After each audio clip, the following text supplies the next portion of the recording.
Last বিগত অনেক মাস থেকে শিলচর শহরের এবং গ্রাম অঞ্চলের জনসাধারণ রাস্তাঘাটের যে বেহাল অবস্থা সেটা নিয়ে আন্দোলন করছে।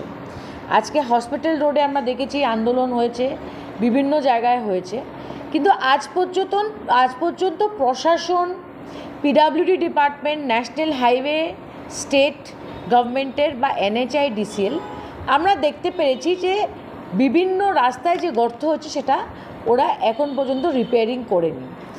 কালকে শিলচরে আসামের মুখ্যমন্ত্রী আসছেন, উনি বর্জলাঙ্গা যাবেন বা অন্য কোনোখানে উনি মিটিং করতে যাবেন।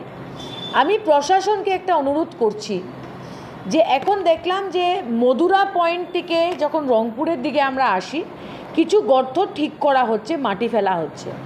আমি জেলা প্রশাসনকে, NHকে, NHIDCLকে আর পিডব্লিউডি ডিপার্টমেন্টকে বলতে চাই যে ক্যাপিটাল পয়েন্ট থেকে আজকে সেন্ট্রাল রোড থেকে হসপিটাল রোড থেকে রাঙ্গিরখাড়ি, আউলিয়া বাজার পর্যন্ত যে রুটে আসামের মুখ্যমন্ত্রী যাবেন, এটা রাত্রে আপনারা রিপেয়ারিং করবেন না, আমার অনুরোধ থাকলো। কারণ এত মাস থেকে মানুষ বলছে এটা রিপেয়ারিং করা, ডিপার্টমেন্ট করলো না।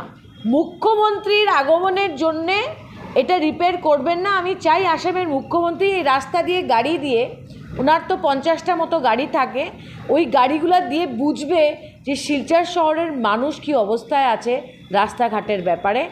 এই অনুরোধটা আমি আবার বলছি NH, স্টেট গভর্নমেন্ট, পিডব্লিউডি এবং NHIDCLকে করছি, রাত্রে এইগুলো রাস্তা আপনারা রিপেয়ার করবেন না, মুখ্যমন্ত্রীকে এই রাস্তা দিয়ে যেতে দিন।